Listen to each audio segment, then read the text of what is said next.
Bonjour à tous pour cette session 27 intitulée «L'entreprise définira le 21e siècle». Peut-on regarder l'entreprise autrement qu'une entité pensée pour générer du profit? Peut-elle être au service du bien commun? Si oui, pour qui et à quelles conditions? La crise que nous vivons aujourd'hui change-t-elle la donne? Pour en parler, 6 personnes en studio et en duplex. Brice Rocher, bonjour. Bonjour. Vous êtes PDG du groupe Rocher qui détient 9 marques de cosmétiques dont Yves Rocher, ainsi que la marque de vêtements Petit Bateau. Également avec nous, Thierry Déot, bonjour. Bonjour. PDG du fonds d'investissement Meridiam, qui investit dans des projets d'infrastructures durables. À vos côtés, Jeanne Paulès, présidente de Philip Morris France, bonjour. Bonjour. Filiale donc du leader mondial du tabac qui ambitionne un monde sans cigarettes. Et oui, vous nous en parlerez. Pour cette table ronde, nous sommes également en compagnie d'Alexandre Mars, bonjour. Bonjour Anna. Fondateur d'Epic, une start-up à but non lucratif qui entend mettre en relation des donateurs et des organisations sociales. Et vous avez aussi fondé Bliss qui investit dans des start-up. Dans ce studio également, Fatoumata Ba, vous êtes présidente fondatrice de Django. Bonjour. Bonjour. Un fonds de capital risque à impact qui a pour objectif de financer des PME et des start-up africaines. Et enfin, en duplex avec nous depuis les États-Unis, Rosabeth Kanter, professeure à la Harvard Business School. Bonjour madame, merci d'être avec nous.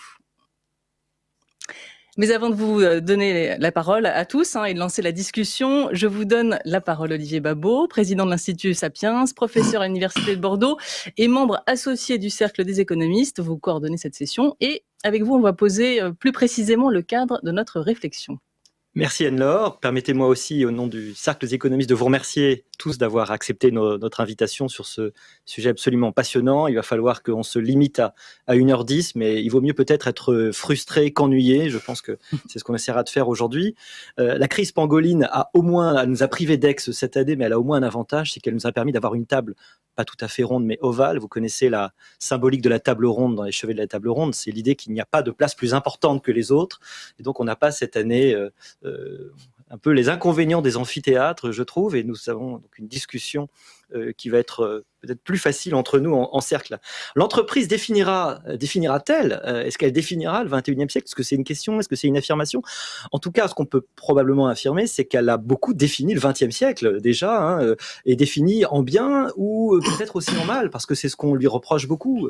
L'entreprise d'avoir, par les externalités négatives, comme disent les économistes, produit de la pollution, produit des problèmes sociaux dont elle estimait qu'elle n'était pas comptable et qu'elle n'avait pas à en rendre compte. On a beaucoup décrit, évidemment, et ça même dès le 19e siècle, l'entreprise comme étant avant tout un lieu d'exploitation, un lieu de conflit, donc un lieu qu'il va falloir contraindre, qu'il va falloir taxer. On oppose aussi de façon amusante on parle des entreprises à but lucratif, et on dit ce sont plutôt des entreprises des entreprises lucratives sans but, vous savez, selon ce fameux jeu de mots maintenant.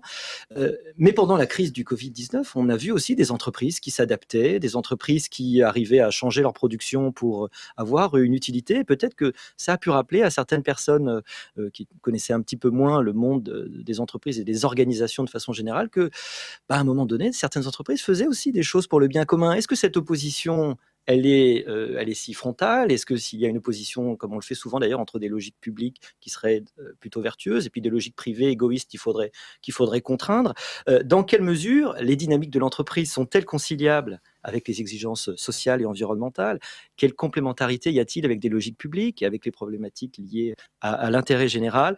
C'est ce dont nous allons discuter aujourd'hui. Et Anne-Laure, je te repasse la parole pour que nous lancions ce débat. Exactement, merci beaucoup. Et on commence avec vous, Brice Rocher. On rentre dans le vif du sujet puisque vous faites partie de ces dirigeants qui ont décidé de faire de leur société des entreprises à mission. C'est une possibilité introduite par la loi Pacte. Ça implique quoi précisément et en quoi ça peut-il vraiment changer la donne? Écoutez, je pense que l'entreprise, c'est probablement aujourd'hui, mais d'ailleurs de tout temps, le meilleur outil qu'on ait à disposition pour améliorer les choses. Si on y réfléchit bien, ça génère de la diversité, de l'intégration. Et puis, en fait, une entreprise, elle ne vole que si elle est en capacité de répondre aux clients, à ses clients.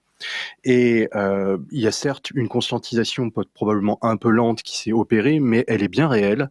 Et donc, l'entreprise, aujourd'hui, elle n'a pas d'autre choix que de répondre aux attentes consommateurs. Alors, l'entreprise à mission, qu'est-ce que c'est ? Pour moi, j'ai une définition très très claire de ce que c'est qu'une entreprise à mission. C'est une entreprise qui va conjuguer à la fois la performance économique et la prise en compte du bien commun. Par contre, il y a un sens dans ma phrase. Je commence d'abord par performance économique. Une entreprise ne peut subsister que si elle est en capacité de payer les salaires, les loyers, et pour cela, elle doit d'abord gagner de l'argent. Ensuite, il est important, pour répondre aux attentes du consommateur, aussi d'œuvrer pour le bien commun. Et ce qui est intéressant à travers la loi Pacte, qui a été promulguée l'année dernière, c'est que cette loi invite à s'interroger sur le rôle de son entreprise, à définir sa raison d'être. Et je pense que la raison d'être d'une entreprise, c'est quelque chose d'essentiel, parce que pour les collaborateurs, c'est une raison d'y être dans l'entreprise, déjà, à condition d'avoir bien déterminé sa propre raison d'être. Et ce qui me paraît essentiel dans la raison d'être, c'est de déterminer son combat. Une entreprise à mission, à mes yeux, ne peut pas être de tous les combats. Dans le cas contraire, elle sacrifierait sa rentabilité et donc sa pérennité. Donc il faut choisir son combat, non pas que les autres combats ne sont pas importants, mais il faut choisir son combat, s'y tenir et œuvrer dans ce sens. Vous avez choisi lequel ? De reconnecter les femmes et les hommes à la nature. Pourquoi ? Parce que on est allé puiser dans les racines mêmes de l'entreprise, c'est-à-dire de son fondateur, mon grand-père.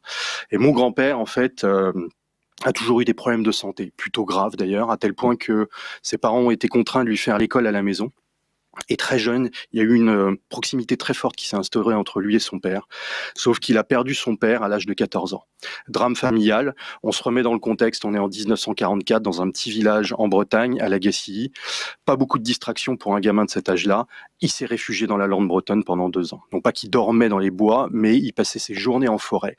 Et en fait, ça lui a apporté une forme d'apaisement, de consolation, de protection. Et il a pris conscience très tôt que la nature avait un impact positif sur notre bien-être.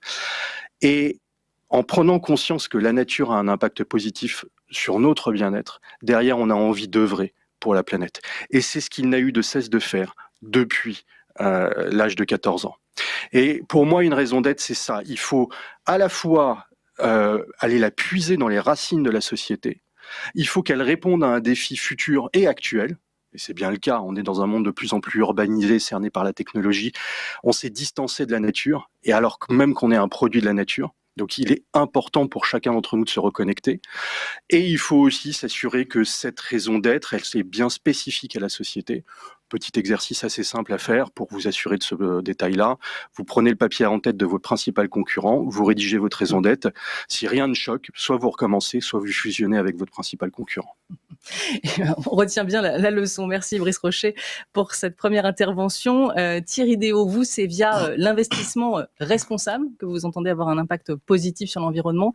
C'est un sujet de survie, hein, dites-vous. C'est en effet un sujet de survie et on peut dire aujourd'hui, on peut être optimiste aujourd'hui. Je vous parle de la position d'un investisseur de long terme. Aujourd'hui, on gère 8 milliards d'actifs pour des investisseurs institutionnels mondiaux. Et cette vague de transformation et de prise de conscience, elle s'est accélérée depuis la COP 21, mais elle continue de s'accélérer aujourd'hui. Donc, qu'est-ce que ça veut dire ? Ça veut dire qu'aujourd'hui, les investisseurs demandent aux gérants, finalement aux entreprises, et puis aux choses dans lesquelles on investit, d'être responsables, mais avoir une performance économique qui soit mise au même niveau que la performance non financière. Et donc, être une entreprise à mission, nous le sommes devenus, enfin en tout cas dans le statut juridique depuis septembre 2019. Pour nous, ça voulait dire mettre au même niveau ces deux plans. À la fois la performance dans l'investissement de long terme pour nos investisseurs, mais eux aussi, ils ont besoin d'une performance non financière. Donc vous rejoignez tout à fait ce que vient de dire Brice Rocher. Et alors les problématiques qui se posent à l'entreprise, parce que sinon ça peut être des déclarations d'intention ou juste des déclarations tout court, c'est d'à la fois de mesurer cet impact et de mesurer cette performance non financière, parce que la performance financière c'est facile à mesurer. Mais la non financière, l'impact, c'est difficile à mesurer. Et ensuite, c'est aligner finalement votre entreprise, votre modèle économique, les performances et les rémunérations de vos salariés, de vos dirigeants sur cette mission. Donc, ça demande en effet de bien définir sa mission, sa raison d'être, mais aussi de bien définir les indicateurs qui vous permettent de dire « j'ai bien rempli ma mission ». parce qu'on peut avoir des missions un peu grandioses quelque part, mais quand on réfléchit bien, il faut aller dans le concret de cette mesure. Donc nous, on a choisi par exemple 5 piliers très clairs. Alors c'est un peu facile pour nous parce qu'on investit dans l'infrastructure. Donc l'infrastructure résiliente et durable, qui est en fait un objectif de développement durable de l'ONU qui est mesurable. L'accélération de la transition énergétique en est un. Le climat et la baisse des émissions de carbone, c'est un objectif mesurable. Et donc ça nous permet à côté de ça, on a un objectif aussi de réduction des inégalités sociales. Parce qu'il n'y a pas que l'environnement et le climat. Donc il faut et la biodiversité, c'est le 5e pilier. Et donc cette mesure est essentielle, d'abord parce que ça vous permet à la fois de garder ce sens avec vos salariés, avec vos clients, avec vos investisseurs, et puis aussi avec les parties prenantes extérieures, parce que je pense que dans ce monde de transformation, le public a le droit d'être sceptique quand des grandes entreprises ou des investisseurs disent on est une société à mission, on a une raison d'être. Et donc la vraie question, c'est comment, pourquoi, et montrez-moi ce que vous avez fait. Donc ça, c'est très important de tout de suite embrayer sur cette mesure de l'impact, sinon on va perdre en crédibilité, et cette vague, elle est positive et elle continue d'avancer. Donc l'enjeu, effectivement, c'est de montrer, de prouver ces engagements. Je me tourne maintenant vers vous, Jeanne Paulès. Vous opérez, vous, dans un secteur, l'industrie du tabac, qui ces dernières années a été boudé justement par les gérants de fonds, du fait justement de l'engouement pour l'investissement socialement responsable. Dans ce contexte et avec les impacts du tabac sur la santé, comment une entreprise comme Philip Morris se positionne-t-elle dans ce débat d'une entreprise au service du bien commun? C'est quand même pas simple. On a du mal à se dire que vous pouvez aussi apporter votre pierre à l'édifice. Alors, comment vous le faites? Alors effectivement, la vraie question pour nous, industriels du tabac, c'est est-ce qu'on peut prétendre à améliorer le monde tel qu'il est et non tel qu'on souhaiterait qu'il soit, c'est-à-dire sans comportement à risque. Eh bien, nous, chez Philip Morris International, on a une croyance très forte, c'est que le 21e siècle pourrait être le siècle où la cigarette pourrait disparaître. Alors, non pas parce que tout à coup les fumeurs décideraient d'arrêter la nicotine, non, mais simplement qu'il existe aujourd'hui de meilleures alternatives, de meilleurs choix que de continuer de fumer. Ça fait plus de 10 ans qu'on a investi près de 7 milliards de dollars dans justement la recherche, le développement, en se basant sur les nouvelles technologies, avec la science aussi, pour arriver à amener une solution à la problématique de la cigarette. Il faut savoir que le problème de la cigarette aujourd'hui ne vient pas du tabac ou de la nicotine, mais vient de la combustion. Donc nous n'avons eu de cesse de rechercher quelque chose qui élimine la combustion. Et donc aujourd'hui, il existe des plateformes, que ce soit des cigarettes électroniques qui chauffent de la nicotine liquide, ou que ce soit des plateformes qui utilisent du tabac mais qui chauffent le tabac au lieu de le brûler. Ça permet de réduire de manière significative les émissions toxiques. Alors attention, ce ne sont pas des produits à risque zéro, ce ne sont pas des produits pour tout le monde, ce sont vraiment des produits qui s'adressent bien évidemment aux fumeurs. C'est un meilleur choix pour leur santé, pour eux, pour leur entourage, que de continuer de fumer. Mais cette transformation dans laquelle nous nous sommes engagés, qui vraiment est énorme, il faut comprendre, parce que nous avons décidé de nous autodisrupter. C'est-à-dire, nous avons trouvé une solution à l'externalité négative de notre produit, et ce produit va venir écraser les produits existants historiques. Donc cette transformation se fait non seulement par rapport aux produits, mais plus globale. C'est-à-dire que c'est là où nous n'avons de cesse d'être sûrs d'associer les stratégies d'entreprise, des stratégies business, avec des stratégies de RSE. Soyons sûrs que cette transformation qui nous impacte nous, mais qui va aussi impacter nos partenaires, eh bien, ne soit pas une démarche qui laisse sur le bord de la route des personnes avec qui nous travaillons. Donc c'est pour ça que on a développé une approche RSE qui est basée sur 4 piliers. Tout d'abord, bien évidemment, la transformation business, donc innover pour de meilleurs produits, et on a une ambition 2025, 40 millions d'utilisateurs de nos plateformes qui auraient continué de fumer Donc 40 millions de gens qui sont passés sur des produits à risque réduit. On a ensuite un deuxième pilier aussi qui est la conduite opérationnelle. Comment agir avec excellence et responsabilité. Encore une fois, les produits dont on parle ne sont pas des produits qui s'adressent à tout le monde. Il faut aussi qu'on puisse en mesurer les impacts et limiter les impacts négatifs. Le troisième pilier étant l'impact social de cette transformation. Nous travaillons avec plus de 33 000 fournisseurs dans le monde. On a 73 000 salariés à travers le monde, plus de 335 000 cultivateurs de tabac avec qui on travaille. On peut pas juste se dire on se transforme et puis voilà. Donc il y a tout un accompagnement qui est mis en place. Et le quatrième point, pardon, qui est vraiment notre empreinte environnementale, et on l'a annoncé, d'ici 2030, nos sites de production seront neutres en émissions de carbone. Alors, cette transformation, on l'a vu, concerne les gens avec qui nous travaillons, mais elle ne peut être effective qu'à la seule condition que les pouvoirs publics aussi jouent leur rôle. On aura l'occasion d'y revenir, je pense, dans très bien. un prochain échange. Merci. Alexandre Mars, je me tourne maintenant vers vous. Après avoir créé et revendu plusieurs entreprises, dont Faune Valley, une des toutes premières agences web en Europe, vous avez choisi la philanthropie et l'investissement comme moyen d'action pour avoir un impact positif sur votre environnement. Je voudrais m'arrêter sur l'aspect philanthropique. Quel a été finalement le déclic ? Ben, on va pas, je pense pas, enfin, je suis ravi de vous répondre à cette question, mais c'était il y a déjà très très longtemps. Donc pour moi, là, il n'y a pas eu de déclic. Je pense que c'était quelque chose qui était là depuis tout jeune, et j'avais juste besoin d'avoir les moyens.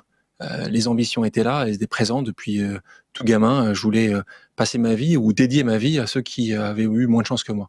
Mais pour le faire, il y a plein de possibilités. Ce que j'ai trouvé, c'est utiliser mes qualités, et puis mes qualités, c'était des qualités d'entrepreneur. C'est pour ça que j'ai d'abord créé des entreprises, je les ai revendues, et puis après, j'ai créé une nouvelle entreprise qui s'appelle Epic, et je suis devenu entrepreneur social. J'aurais aimé être travailleur social, parce que c'était vraiment ce qui m'aurait fait le plus plaisir, et ce qui aujourd'hui en faire me fait le plus plaisir. Mais j'ai eu une discussion un jour avec quelqu'un, et ça parlera à tous nos auditeurs, qui m'a posé cette question-là en disant, c'est quoi ton unicité ? C'était quelqu'un qui est le patron de Media Network aux États-Unis, qui m'a dit en anglais, what is your uniqueness? Et je pense que pour Brice, pour Thierry et pour toute personne qui est autour de la table, il y a plein de choses qu'on a envie de faire pour que le monde de demain soit meilleur. Mais à un moment ou à un autre, il y a un endroit où vous êtes certainement un peu meilleur. Toi, Thierry, ça va être évidemment cette finance dans l'infra, et utiliser ce talent-là pour avoir cet impact demain est considérable. Et je pense que toutes les personnes qui sont autour de la table aujourd'hui, on a trouvé ce qui est notre petite différence, et moi, elle était dans l'entrepreneuriat. Donc, le déclic était pas arrivé quand j'ai eu mon premier chèque. C'était plutôt que j'avais finalement les moyens. Mon ambition est toujours la même, a toujours été celle-là. J'ai une mission, la mission de ma vie, c'est de m'occuper de ceux qui sont en train de souffrir demain. Et pour y arriver, il faut des moyens financiers, des moyens d'action, des moyens dans la connexion, dans le réseau. C'est ça qui a été fait pour que, en effet, et c'est le sujet d'aujourd'hui, comment cette entreprise du XXIe siècle va avoir un impact. Et on le dit souvent, en tout cas, on avait ces discussions juste avant d'entrer sur le plateau. Ça fait 30 ans ou 40 ans que nous n'avons rien fait. Rien fait. Le RSE dont tu citais juste avant, c'est pour la plupart du temps une sorte d'écran de fumée. C'est une ligne dans un rapport. C'est au maximum. Et ça encore depuis 5-10 ans.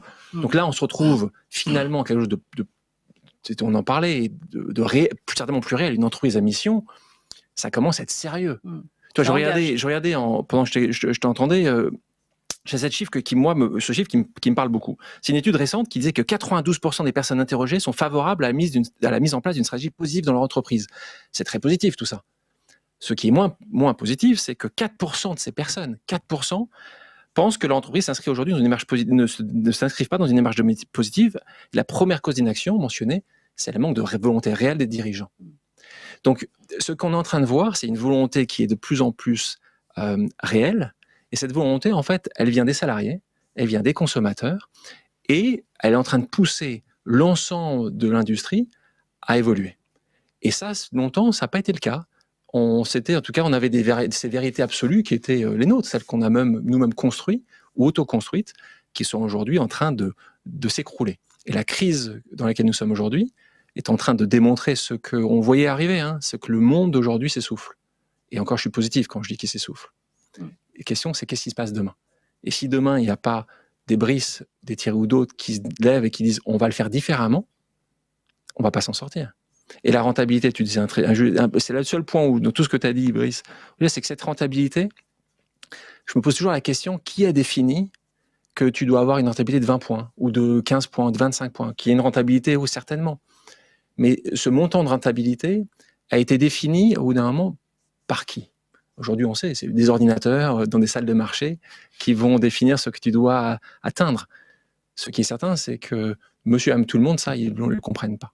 Et c'est ça qu'il va falloir créer, c'est ce lien entre l'entreprise, entre le pouvoir public, dans les infras, c'est extrêmement important, et ce consommateur, qui est en même temps, en plus, un salarié. Donc recréer de la confiance aussi un lien entre un lien confiance. qui n'existe pas selon vous aujourd'hui. Merci. Fatoumata Tabar, vous allez nous parler du continent africain, hein, puisque après une activité de consultante pour de grands groupes du CAC 40, vous avez décidé de lancer un fonds de capital risque pour soutenir les entreprises africaines, hein, que ce soit des PME ou des startups. C'était pour vous le moyen justement d'avoir un impact aussi sur la société et votre environnement? Absolument. Voyez-vous, dans un contexte de pays en développement en général, et pour l'Afrique en particulier, le sentiment d'urgence n'est pas le même. La pression, elle ne vient pas seulement que des consommateurs ou des talents qu'il faut savoir attirer, elle vient pas seulement du pouvoir législatif ou des investisseurs qu'il faut satisfaire, c'est un sentiment d'urgence qui vient de l'enjeu de développement. Parce qu'on a un contexte qui fait qu'on est déjà 1,2 milliard. On sera 2,2 milliards dans 30 ans, donc on aura triplé notre démographie en 60 ans, en passant de 600 millions à 2 milliards, quand l'Europe, par exemple, a pris 150 ans pour passer de 200 à 600 millions d'habitants. Et du coup, il faut réinventer et accélérer et massifier des moyens de donner accès à des services essentiels pour le plus grand nombre d'Africains, qui sont la santé, l'éducation, l'électricité, les services financiers. Et pour ce faire, aujourd'hui, c'est l'entreprise qui est moteur et qui arrive à compenser les faillites des gouvernements. Si je vous donne un exemple, on a par exemple 3 millions d'emplois nets qui sont créés chaque année sur le continent. On a besoin d'en créer entre 20 et 30 millions. Quand vous regardez un petit peu qui crée des emplois en Afrique, ce sont les PME. Donc on en a plus de 20 millions, elles représentent entre 20 et 40% de points de PIB, mais elles représentent 90% des emplois formels et informels.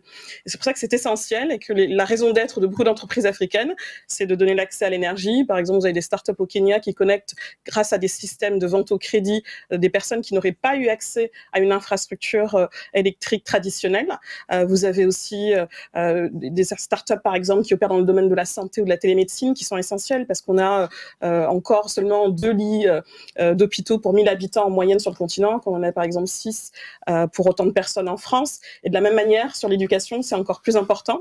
Si je prends l'exemple de la Côte d'Ivoire, il faudrait créer une salle de classe chaque jour pour pouvoir scolariser tous les enfants, ne serait-ce qu'aujourd'hui.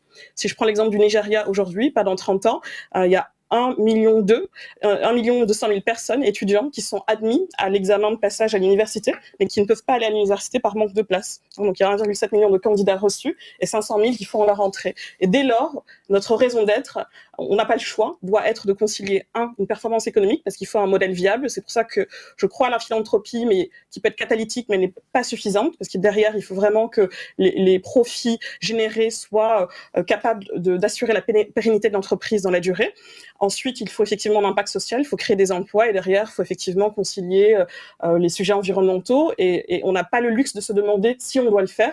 La question, c'est plutôt comment le faire, comment l'accélérer, comment le massifier. C'est pour ça que j'ai passé beaucoup de temps à tergiverser en me disant, bon, quitte le conseil, deviens entrepreneur. Et ça a été une entreprise à succès qui est cotée en bourse, qui est devenue une licorne. Et ensuite, j'ai refait un deuxième pari qui était quitte le monde de l'entrepreneuriat et deviens investisseur, parce qu'il faut être aussi catalytique dans le financement du secteur privé. Donc avec un impact fort, juste pour avoir une idée, vous financez combien d'entreprises? Alors aujourd'hui, on a un portefeuille dans 21 pays africains et on finance en général entre 50 000 euros et 500 000 euros. Et là où c'est très important, c'est que le capital risque africain est très inéquitablement réparti. Donc on a 90% des deals qui vont dans 4 pays, Nigeria, Égypte, Kenya, Afrique du Sud. Et nous, on a aussi au Sénégal, en Côte d'Ivoire, etc. C'est très inéquitablement répartis en termes de genre. On a un trou de financement de 42 milliards d'euros pour les femmes entrepreneurs, alors qu'on est en fait les femmes les plus entrepreneurs réelles du monde, avec un taux d'activité entrepreneuriale de 26%. Donc ça, c'est très important pour nous. On est une société de capital risque dirigée à 65% par des femmes, à 67% d'actionnaires féminins, et on investit dans 50% d'entrepreneurs au féminin, et ça fonctionne. Merci pour ce regard, effectivement, qui est important aussi dans cette thématique. À vous la conclusion de ce premier tour de table, Rosa Best-Kanter, professeure, je le rappelle, à la Harvard Business School. Les entreprises revendiquent ici être acteurs du changement. Est-ce que c'est aussi votre sentiment? Est-ce que c'est par elles que peuvent arriver les changements les plus importants?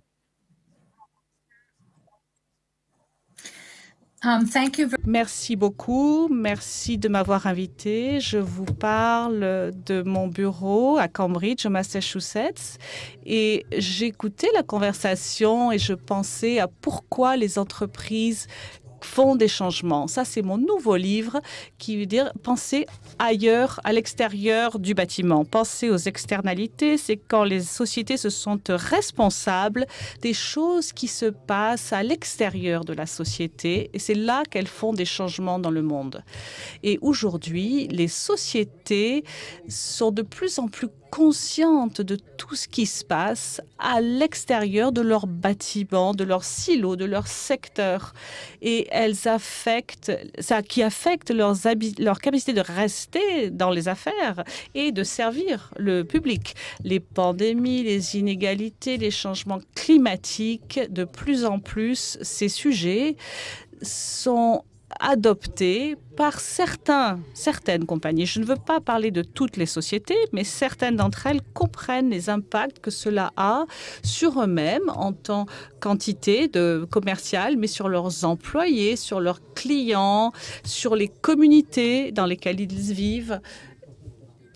Et il y a beaucoup de preuves au cours des années que c'est un thème maintenant qui dure depuis 20 ans et les gens qui donnent des conseils aux entreprises l'ont pris en compte. Et il y a des preuves qu'en fait, les sociétés, comme on l'a entendu plus tôt, ont une mission financière et une mission sociétale et institutionnelle en même temps.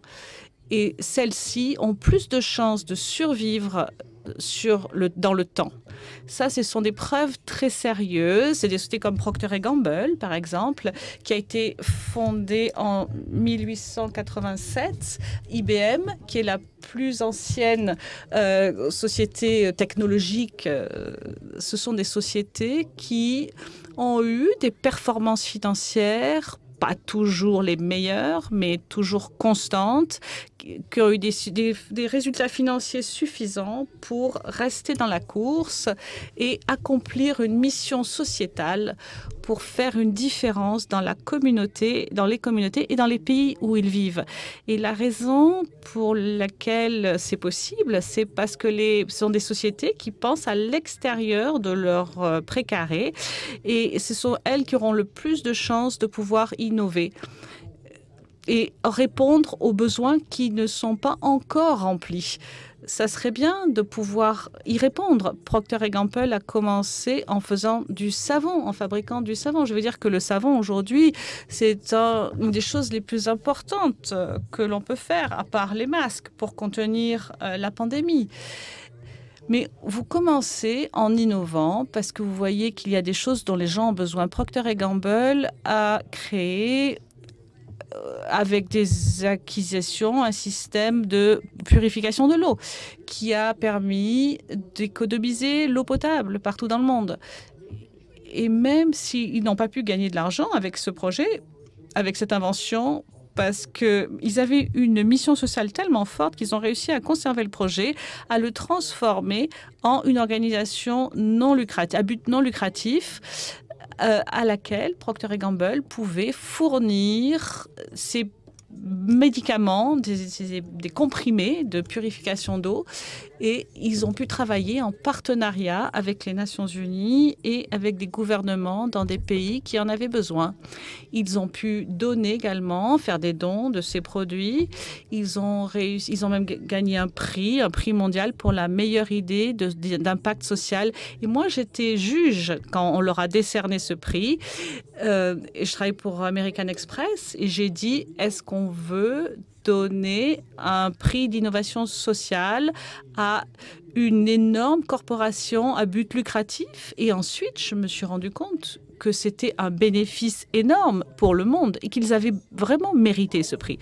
Donc l'innovation sociale vient d'avoir une mission sociale comme une mission financière. Ça motive les employés. On écoutait beaucoup de gens parler. Et les derniers orateurs que j'ai écoutés parlaient avec des valeurs personnelles très fortes, alors que les générations montantes ont des opinions personnelles très fortes. Les études mondiales le prouvent.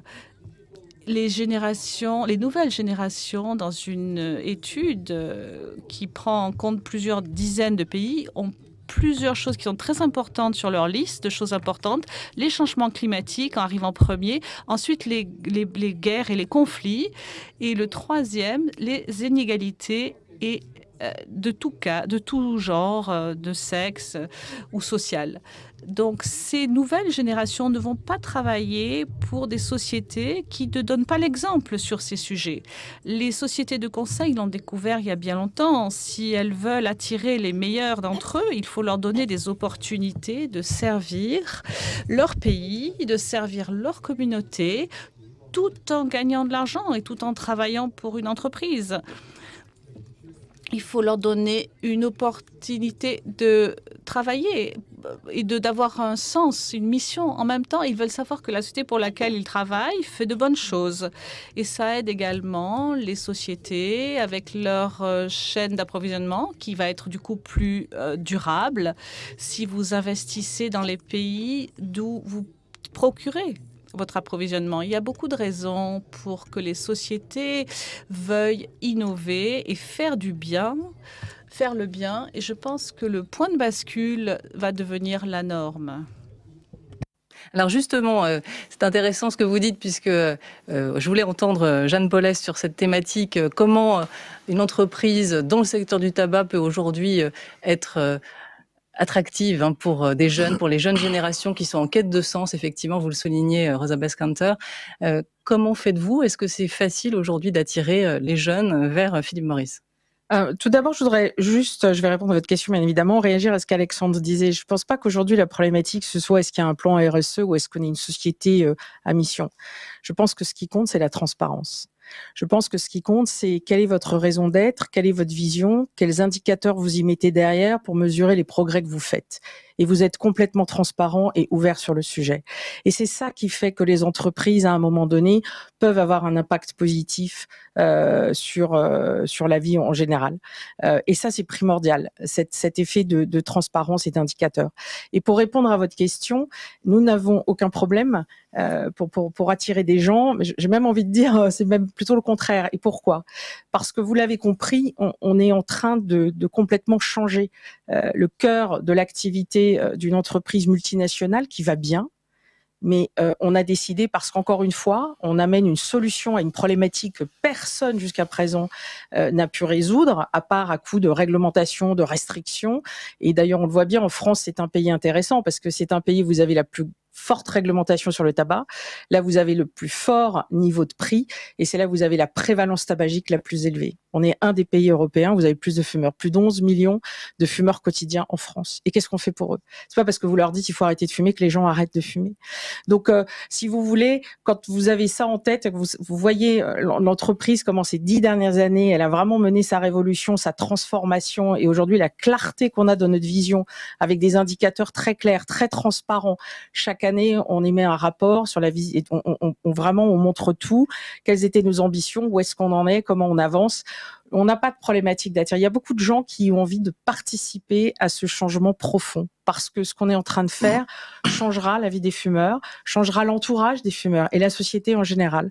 Donc non, autant il y a quelques années peut-être c'était le cas, mais aujourd'hui la mission fait que les gens ont envie de participer à avoir un impact fort sur la société. Brice Rocher, justement, votre entreprise, Yves Rocher, vous le soulignez, est déjà depuis longtemps sur ces thématiques environnementales, peut-être aussi sociales, même si récemment vous êtes devenu entreprise à mission. Vous sentez, vous, dans les candidatures qui vous arrivent, cette quête de sens, cette envie des jeunes de s'engager dans des entreprises qui leur donnent du sens? Oui, très clairement. Alors oui, on est On est devenu une entreprise à mission au sens de la loi Pacte le 24 octobre de l'année dernière. La réalité, c'est qu'on est une entreprise à mission depuis 1959. C'est dans les gènes même de l'entreprise, quoi.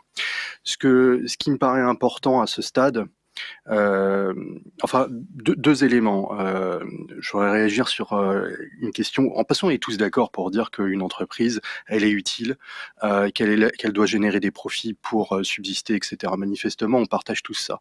La question que Alexandre a posée est une question que je me pose depuis pas mal de temps maintenant et sur lequel je bute, mais je suis pas le seul manifestement. C'est quoi le bon niveau de rentabilité de la boîte ? Et ça, c'est vrai que c'est une vraie bonne question. C'est quoi le bon niveau de rentabilité de la boîte ? Et de mon point de vue, le premier élément de réponse qu'on peut apporter, c'est qu'il doit être suffisant. Il doit être suffisant pour être en capacité d'absorber les chocs. Je vais vous donner un exemple. Prenez Patagonia, qui est probablement l'une des entreprises la plus emblématique ou symbolique de ce point de vue des entreprises à mission. Leur raison d'être, ça doit être « We are in business to save our home planet », quelque chose comme ça. Bon, c'est quand même assez ambitieux, etc. Rose Marcario a démissionné il y a 1 mois. Personne n'en parle d'ailleurs, by the way. Elle est très emblématique. Elle était PDG de cette boîte depuis 2008. C'est elle qui a contribué à... Voilà, Patagonia, le fondateur, Yvon Chouinard, etc., ils sont à l'origine du label B Corp, qui est un peu l'équivalent de ce qu'on pourrait appeler la loi Pacte ici. En tout cas, ça va dans la même direction. Elle a démissionné. Pourquoi ? Parce que je pense que le niveau de rentabilité était trop faible et qu'on se tape la crise du Covid-19 et ils n'ont pas été en capacité d'absorber le choc.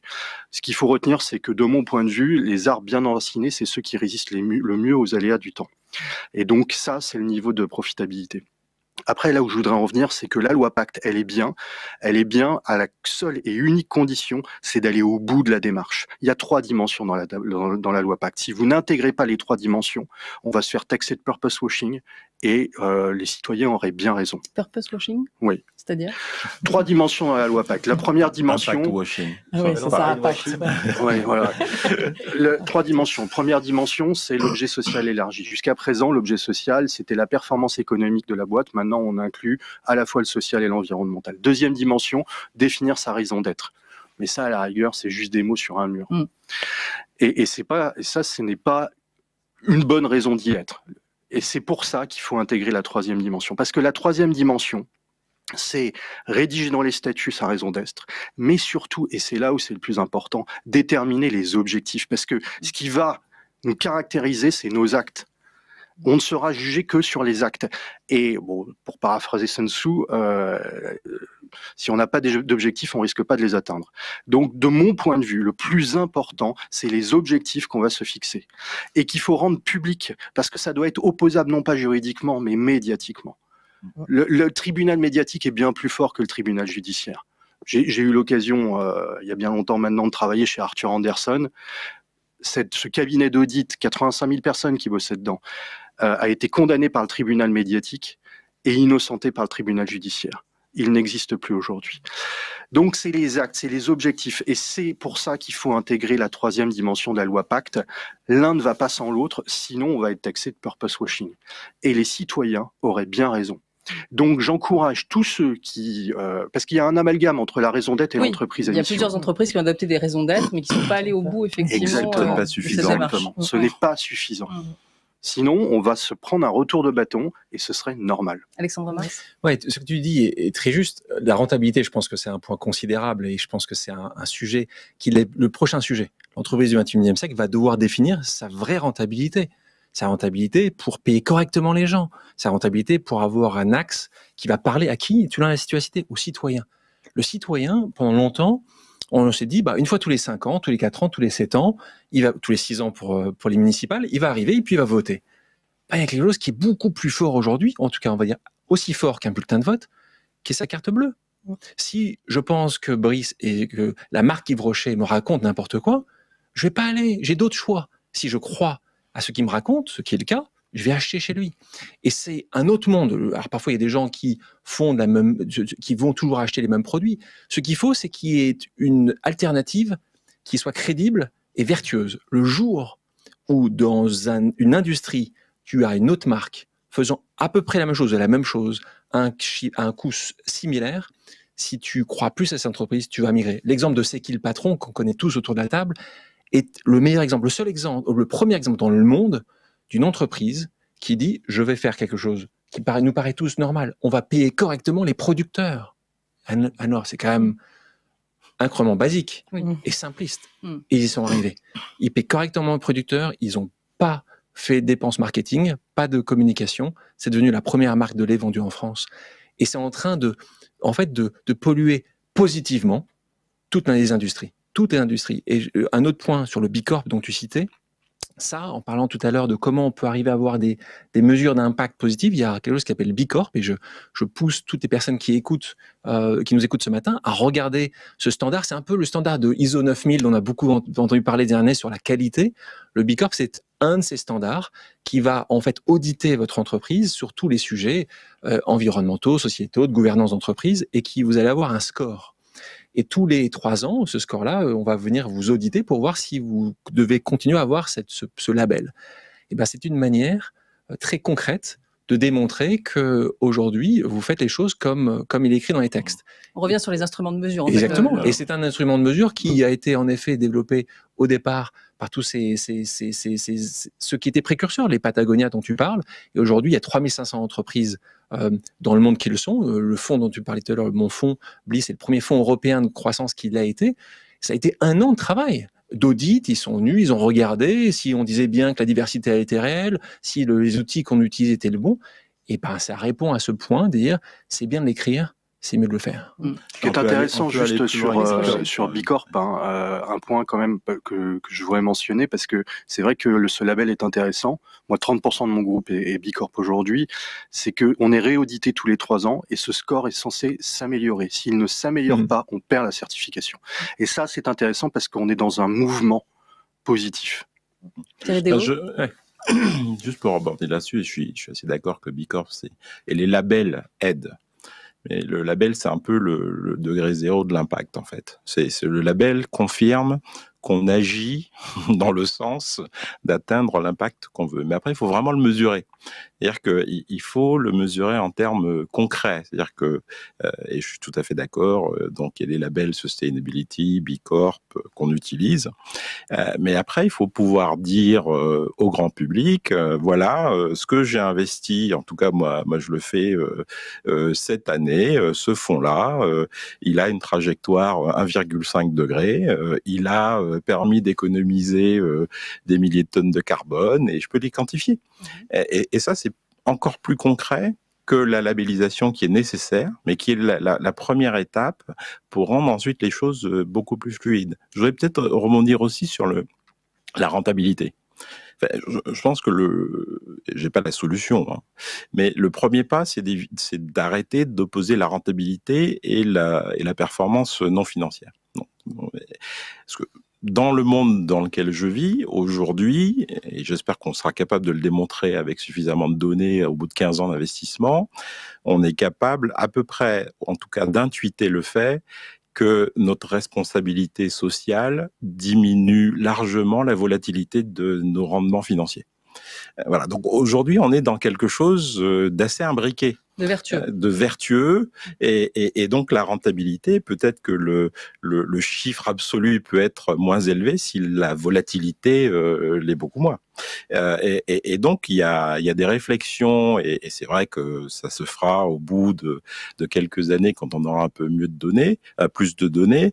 Il y a des réflexions à avoir pour arrêter de les opposer, mais voir en quoi finalement la responsabilité sociale, la mission aide la performance financière. Il y a une corrélation qu'on n'a pas aujourd'hui, et j'ai pas la solution. Et en fait, chaque fois qu'on les oppose, on a du mal à trouver cette solution et je crois qu'il faut jamais se poser la question seulement de la rentabilité, mais la question de la rentabilité globale, finalement. Fatouma Taba, vous vouliez réagir également? Absolument. Je pense que au-delà des labels et des instruments de mesure, la mesure elle-même est très vertueuse. Nous, quand on s'est posé la question de l'instrument de mesure, on a regardé le PRI, on a regardé par exemple GIN, c'est Global Impact Investing Network, ils ont IRIS, TPG a Impact Multiple of Money, on a regardé B Corp. Et finalement, on s'est dit, bon, déjà, on a les ODD, c'est pas mal parce que c'est très englobant, et puis surtout, on est quand même dans une perspective où on veut impacter le développement, et ça s'appelle quand même les objectifs de développement durable. Et là, en l'occurrence, on a 17 axes, mais derrière les 17 axes, il y a eu de la mesure très très précise. Donc par exemple, moi je sais vous dire en amont dans l'investissement, parce que ça fait partie de notre processus de due diligence, combien d'emplois directs, indirects et induits seront créés, combien d'emplois pour les jeunes, combien d'emplois pour les femmes, combien d'emplois green. Et c'est vrai que justement cette mesure granulaire, déjà elle est possible, et en plus elle devient contraignante. Et de la même manière que typiquement la performance de mon fonds est indexée sur les retours financiers, on a un nouveau fonds là, Django Capital Startup Fund, 60 millions pour les startups et PME africaines. Celle-là, on a une partie de notre performance, de notre rétribution qui est liée aussi à la mesure de l'impact. Et donc là, on n'est plus du tout dans cette question de bon sentiment ou de vœux pieux, on est dans une question d'alignement d'intérêt, à la fois pour les parties prenantes, mais à la fois aussi pour l'investisseur qui déplace son capital.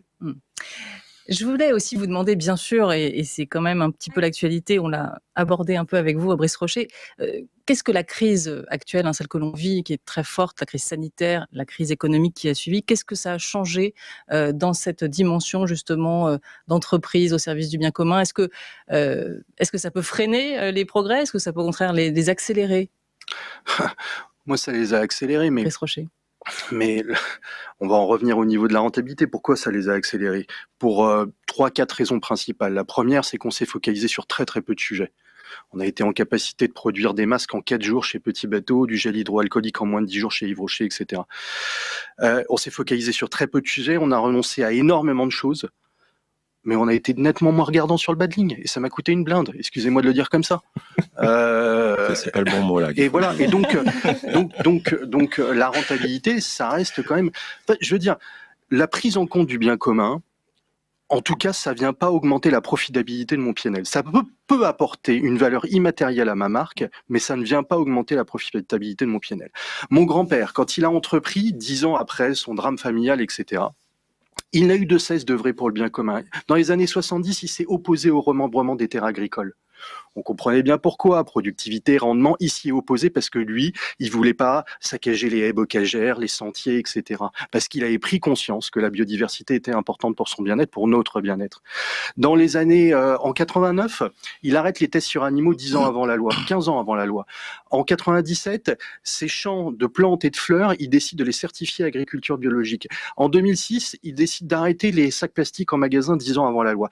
Là, les 4 exemples que je viens de vous donner, est-ce que ça a augmenté la profitabilité de sa marque? Bien sûr que non, ça l'a dégradé, mais ça apporte une valeur immatérielle.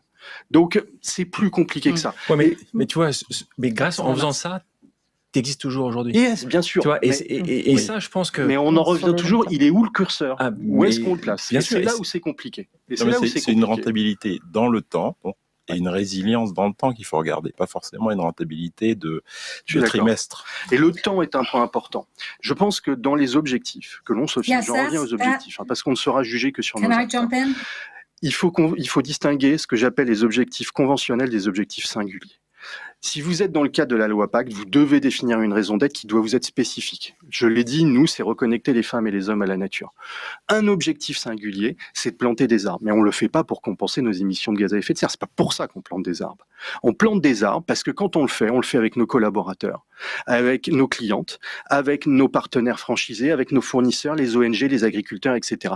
Et quand on va planter 1600 arbustes, d'abord, ça prend une journée parce que c'est long de planter 1600 arbustes. On le fait avec les autres, on se reconnecte à soi, on se reconnecte aux autres, on se reconnecte à la nature, et ça fait un bien fou de mettre les mains dans la terre.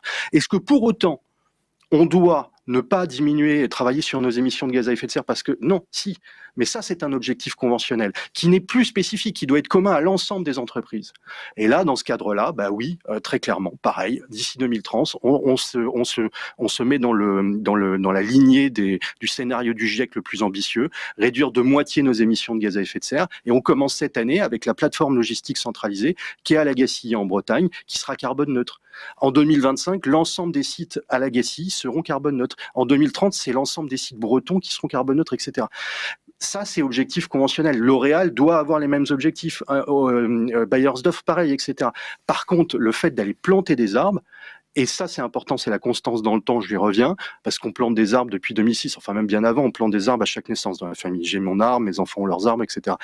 Mais on a commencé, c'est mon oncle qui a initié ça, en 2006, suite à sa rencontre avec Wangari Maathai, prix Nobel de la paix, et il s'est mis à planter des arbres. Et ça nous a pris 15 ans, et là, aujourd'hui, cette année, on va célébrer 100 millions d'arbres plantés. Mais ça nous a pris du temps. Ça nous a pris du temps. Mais tant mieux, il faut continuer comme ça. Je voudrais soulever, il y a quelque chose qui est sorti de toute cette crise sanitaire, qui a été la remise à sa place de l'importance de la science. Et de l'importance d'avoir des débats et des échanges qui soient basés sur des faits et qui soient concrets.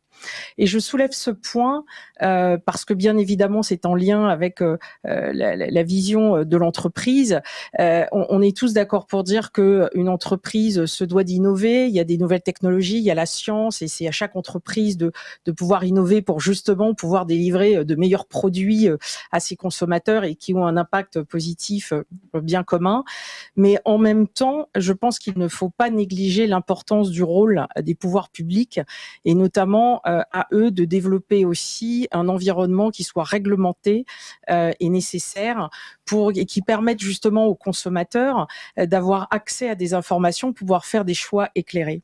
Et ça, c'est très important. Et je crois que tout le débat qu'il y a eu pendant cette crise sanitaire a justement soulevé ce point-là. Et nous, on a mené une étude avec Harris Interactive qu'on avait déjà menée l'année dernière, mais qu'on a menée il y a quelques jours là, justement pour voir le citoyen français vis-à-vis de la science, cette relation. Et en fait, il y a 76% des Français qui nous disent que les pouvoirs publics ont un devoir d'éclairer les citoyens sur les enjeux et sur les éventuelles controverses scientifiques. Et en même temps, les Français sont très conscients que pour 71% d'entre eux, que c'est aux entreprises d'innover et de faire évoluer la science. Et ça, c'est important parce qu'on voit bien que l'un ne peut pas aller sans l'autre. Et moi, j'ai toujours un peu de mal quand on essaye d'opposer les entreprises, les pouvoirs publics, parce que à l'arrivée, le monde meilleur viendra parce que les deux travaillent en bonne intelligence, basé sur des échanges de qualité, basé sur des faits, sur concret. C'est comme ça qu'on fera avancer les choses. Fatoumata Taba, sur ce qu'a changé cette crise du coronavirus dans votre peut-être business model. Moi, j'observe des changements à la fois négatifs et positifs. Dans les changements négatifs, alors bien entendu, une crise, ça induit une situation d'incertitude. Et quand on évolue dans un domaine comme celui du capital risque, qui est par essence plus risqué, par exemple, que celui du capital développement, vous pouvez avoir effectivement des acteurs qui vont vous dire, au mieux, je décale un commitment, au pire, comme ça peut arriver d'ailleurs de financer du développement, et c'est paradoxal, je peux pas faire de due diligence, je peux pas voyager. Donc, c'est vrai que j'observe une raréfaction dans certains sujets d'investissement qui sont peut-être plus risqués que d'habitude, par exemple l'amorçage, certaines zones géographiques, etc. Des promesses peut-être moins tenues, quand bien même le sentiment d'urgence est maintenant. En revanche, du côté positif, j'observe aussi le fait que les fondamentaux de notre thèse, de notre conviction que la technologie est un accélérateur de développement n'ont jamais été aussi véridiques. J'ai deux exemples. On a une société en portefeuille qui est en Côte d'Ivoire et qui faisait et qui fait toujours de la logistique pour des PME. Parce qu'en fait, il faut savoir que aux États-Unis, les coûts logistiques, ça représente 6% de la valeur d'un produit fini. En Afrique, c'est jusqu'à 75%. Et pour le contexte de Côte d'Ivoire, c'était 55% en moyenne. Et là, en l'occurrence, la thèse était toute trouvée. C'était, voilà, on désintermédie, on équilibre l'offre et le marché de services logistiques. Mais en pleine crise du coronavirus, il n'y a plus d'avions. Il y a très peu d'expressistes qui ont une présence africaine. Et donc, on avait un problème et un enjeu majeur d'accès à des produits médicaux. Et cette start-up a réorienté toute son activité pour pouvoir permettre l'envoi de tests, de PPE, etc., d'équipements de personnel de protection. Et du coup, elle est en hyper-croissance. Et derrière, il y a une autre initiative dont on a été assez fiers. Alors, c'est moi avec la casquette d'investisseur que l'ancienne casquette d'entrepreneur qui le fait de manière bénévole. C'est que l'Union africaine, en regardant un petit peu ce qui se passait dans d'autres régions du monde qui sont plus développées, donc la France ou des régions étaient presque en train d'être en concurrence entre elles sur les mêmes stocks, les États-Unis où c'était la même chose sur les États, on a décidé de créer en fait une plateforme d'approvisionnement consolidée pour tous les pays membres de l'Union africaine pour pouvoir débloquer l'accès à des respirateurs artificiels, à des équipements de protection personnelle, à des test kits. Et ça, c'est très très important et c'est quelque chose qu'on n'aurait peut-être pas vu sans le Covid, de voir une ancienne entrepreneur, investisseur, un milliardaire zimbabwéen, philanthrope, des fonctionnaires de l'Union africaine travailler en même temps pendant cette semaine et finalement délivrer l'impact qui était attendu. Et c'est hyper important parce que nous, on est encore dans une situation où on n'a pas encore aplati cette fameuse courbe. Oui, Alexandre Mars, vous avez vu toutes ces initiatives émerger pendant cette crise. Oui, et c'est ça je pense qu'il y a un vrai réveil citoyen, je le pense sincèrement. Et citoyen, ça va de toute la grande ligne du celui qui est le salarié au chef d'entreprise. C'est vrai que, Jeanne, tu disais tout à l'heure, il faut pas continuellement opposer forcément le chef d'entreprise avec l'organisation sociale, tous les gens qui sont pas un patron peut être aussi fortement impliqué sur cette thématique-là, on le voit bien aujourd'hui. Et pendant cette crise, en tout cas au démarrage de cette crise, nous on a monté une plateforme qui s'appelle Tous pour tous. Justement, on mettait en avant tous ces axes tous des actes incroyables menés par ces chefs d'entreprise, ces entrepreneurs. Ça va de cette petite PME à Marseille qui s'appelle Pain et Partage, qui avait perdu 90% de son activité et qui tous les jours allait comme livrer 13 000 pains bio à des gens en grande précarité. Ça allait, regardons la Maïf par exemple. Quand le patron de la Maïf, Pascal Desmurger, décide de redonner 100 millions. Enfin, on n'est pas en train de parler d'1 million. 100 millions, en parlant de rentabilité de Brice tout à l'heure, t'imagines s'il avait gardé 100 millions. Pourquoi? Parce qu'en effet, il considérait que les sociétaires n'avaient pas utilisé leur voiture parce qu'il y avait une interdiction d'utiliser la voiture. Donc, ils se sont dit aux sociétaires, c'est très beau, hein, tu décides ce que tu veux faire de ces 100 millions. Et les sociétaires, soit on te les redonne, soit tu peux les donner à des causes sociales. Et ces axes-là et ces actions sont aujourd'hui de plus en plus nombreuses. En tout cas, elles sont peut-être plus visibles qu'elles l'étaient au préalable. Et je pense que cette crise nous a fait certainement, et tu l'as dit très justement, on ne sera jugé parce qu'il y a certainement des chances qu'à un moment on soit jugé en tant que personne, en tant que chef d'entreprise, en tant que mari, que femme.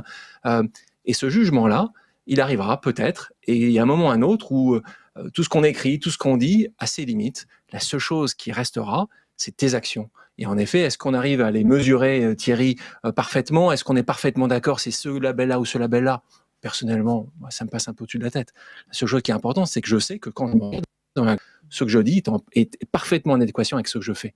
Et c'est ce qu'on a vu arriver de plus en plus. L'autre exemple, c'est Sébastien Bazin, qui perd tout. Tout le patron d'accord, il n'y a plus un seul lit qui est vendu. Et puis, il se réveille en se disant, tu sais quoi, j'ouvre 300 hôtels, toutes les personnes, femmes battues, personnel soignant, personnel en grande précarité, ils peuvent rentrer dans les hôtels, ils peuvent dormir une nuit. C'est pas beau, il prend 70 millions et décide de ne plus donner un seul euro de bénéfice à ses actionnaires. C'est remarquable. Ce qui m'a surpris, pour rebondir sur ce que tu dis, c'est que j'ai trouvé que ceux qui avaient agi justement pour le bien commun, c'est ceux qui étaient le plus impactés. Tu prends Accor, 5000 hôtels, 4900 de fermés, il n'y a pas de e-commerce. Hein, et à l'inverse, ceux pour qui la crise du Covid-19 a été indolore n'ont pas agi. Et ça m'a interpellé. T'as des noms?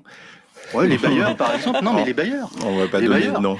Oui, vous êtes parti en guerre contre les bailleurs. Ouais, non, vous en êtes où de ce sujet? C'est toujours la guerre. Il y en a certains, je crois, qui ont... Mais oui, Citrus, Gare SNCF et Connexion, la compagnie de Facebook qui a été le premier d'entre eux, avec Philippe Journeau. Preuve que ce n'était pas impossible. Mais vous prenez les grandes foncières cotées, qui sont détenues par des fonds de pension américains. Ah oui. Pas, rien, nada, zéro. Elisabeth Kanter, j'ai envie de vous entendre aussi. On ne vous oublie pas. Merci d'être encore avec nous. Est-ce que vous voyez aujourd'hui un impact fort de cette crise sur le sujet qui nous occupe aujourd'hui? Le débat de la rentabilité c'est une histoire de long terme contre court terme. C'est aussi une question de qu'est-ce qui nous paraît suffisant, et ça, ce n'est pas une question technique. À court terme, l'exploitation n'est pas bien pour l'économie. Ça veut dire également qu'il faut qu'il y ait un consensus mondial parce que certaines sociétés déplacent leurs opérations ou exploitent un pays, par exemple en Afrique, où les ressources, il y a des sociétés de ressources naturelles qui exploitent les ressources et puis qui s'en vont ensuite et qui n'investissent pas sur le long terme. Donc construire, investir à long terme doit être le mot maître. Et ce n'est pas seulement une question de profit. Des sociétés qui sont pour du profit vont faire aussi des choses sociales. Je connais Meridiam, par exemple. Thierry, vous avez gagné un contrat à Miami grâce à vos valeurs, parce que vous étiez mieux équipé à penser aux besoins de la communauté quand vous avez décidé de construire un tunnel sous le port de Miami. Donc la bonne volonté est sans prix, c'est inappréciable. Dans la crise du Covid, on a vu que ça a accéléré des tendances qui étaient déjà là. Ça a accéléré notre dépendance à la technologie, au travail à distance, la prise de parole à distance que je suis en train de faire maintenant. Ça va rester avec nous. Ça ne va pas être la seule manière dont on va fonctionner, mais ça va durer. Et pendant des décennies, les Européens comme les Américains se sont disputés sur le besoin d'avoir des heures, du temps flexible. Et maintenant, on l'a. Et on va être obligé de réinventer nos espaces de travail à l'extérieur du bâtiment. Donc, on va voir, après la crise du Covid, que ceux qui ont des valeurs et qui ont de la loyauté vont pouvoir rebondir rapidement. Ils vont pouvoir passer de la fabrication de certains produits. Par exemple, une société faisait des pièces de bateau et maintenant ils vont faire des écrans. Donc,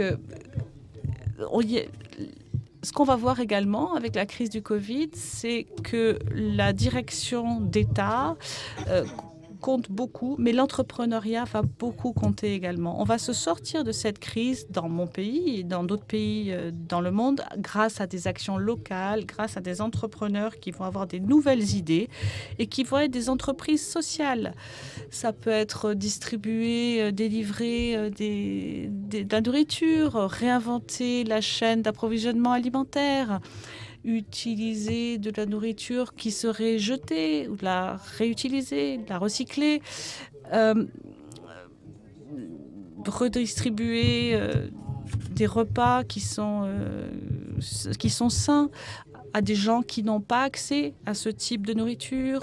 Donc, il va y avoir beaucoup de solutions qui sont imaginatives. C'est pour ça que le président Macron veut que Paris devienne la capitale de la technologie, qu'il veut encourager et inciter les entrepreneurs à s'installer à Paris.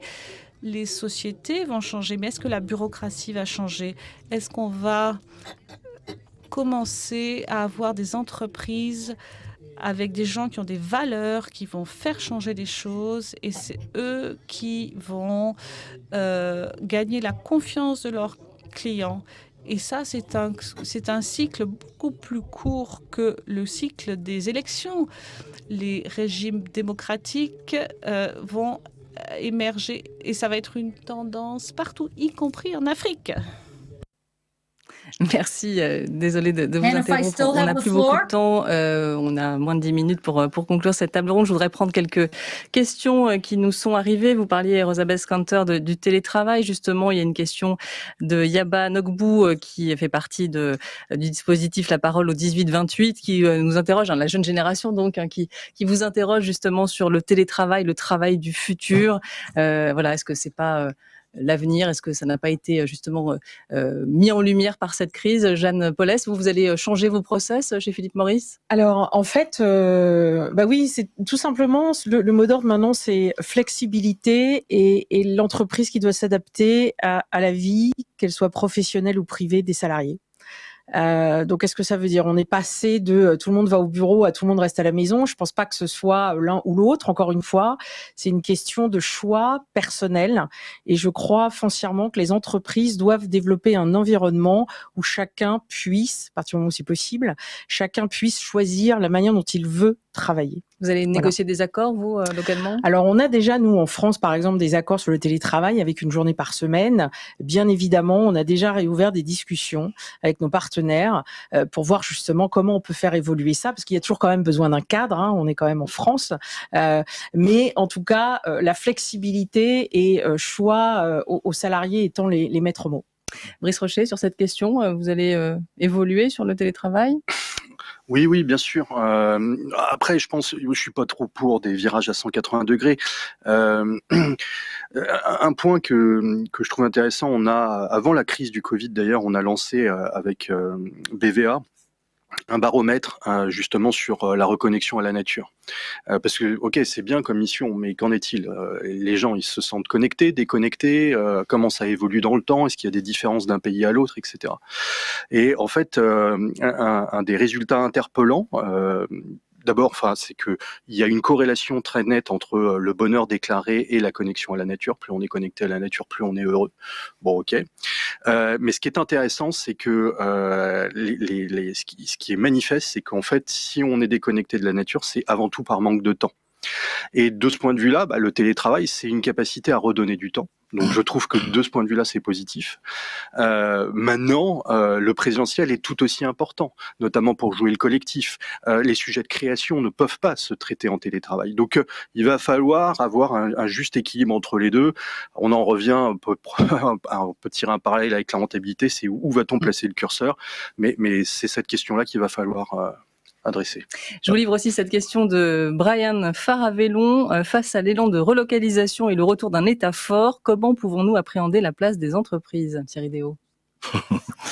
Je pense que la place des entreprises reste la même. Enfin, face à cette crise, les États, en tout cas en Europe, ont donné un signal fort qui était que l'humain était le plus important. Je pense que ça restera malgré les polémiques.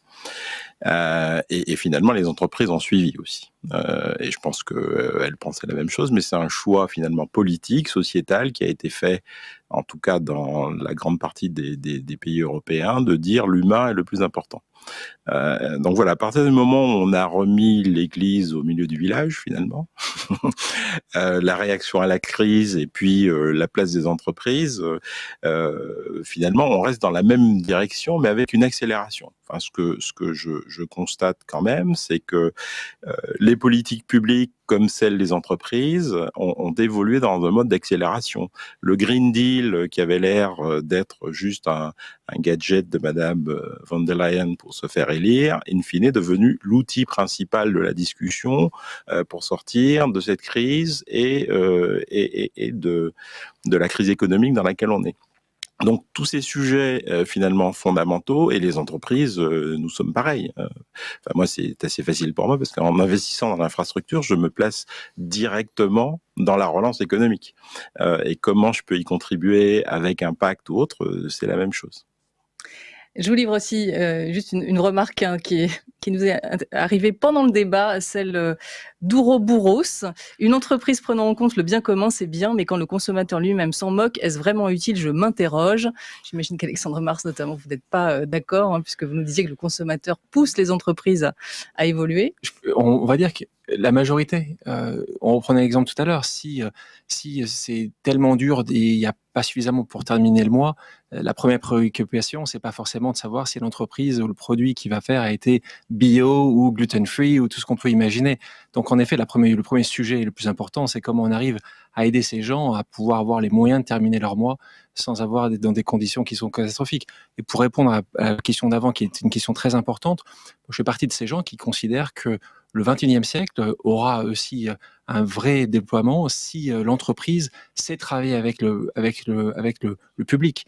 Et c'est quelque chose qui est important parce qu'on a besoin, alors je ne sais pas si on appelle ça un État fort ou pas, en tout cas on a besoin d'avoir un vrai lien, on en parlait tout à l'heure, un vrai lien. Et aujourd'hui, la seule personne qui peut et qui est capable de légiférer, dans un pays qui est bien trop centralisé, on parle juste de la France, on le sait tous ici, et c'est pour ça que c'est génial que tu aies pu citer Brice 5 fois, 6 fois, ton petit village en Bretagne, parce que c'est ça la France. La France, c'est pas la start-up nation, la France, c'est pas uniquement Paris, la France est bien plus que ça, et c'est ça qui est important, et l'État, dans la capacité de légiférer, l'a démontré. On prenait tout à l'heure l'exemple des quotas avant qu'on se retrouve ça. C'est important d'avoir un État aussi qui puisse comprendre que pour arriver à avoir certaines finalités ou certaines conclusions, il va falloir un petit peu pousser tout le monde à aller dans cette direction. Merci beaucoup. Pour apporter une couleur supplémentaire par rapport aux consommateurs, je pense qu'une entreprise, enfin en tout cas une marque aujourd'hui, elle s'adresse plus à un consommateur, mais à un citoyen, et un citoyen qui désire s'engager et consommer en conscience. Il veut pas être culpabilisé, le citoyen. Et en fait, les entreprises, elles ont affaire à des mouvements communautaires, à des communautés. Et le propre d'une communauté, c'est de s'engager dans une cause. Et aujourd'hui, il y a pléthore de communautés grâce à Internet, puisqu'elles ont la capacité à se former hors proximité géographique. Donc le mouvement, il est là. Merci à tous, merci pour ces échanges et ces propositions, ces exemples très nourris. Olivier Babot, vous avez suivi tous nos débats avec attention, peut-être quelques mots de conclusion. Très rapidement, vous savez, les bons débats, c'est comme les bons concerts, ça ne se résume pas, ça ne se synthétise pas, ça se vit. Mais je vais quand même proposer 4 points qui m'ont paru ressortir de ce que vous avez tous dit. L'importance d'établir le bilan complet de l'action.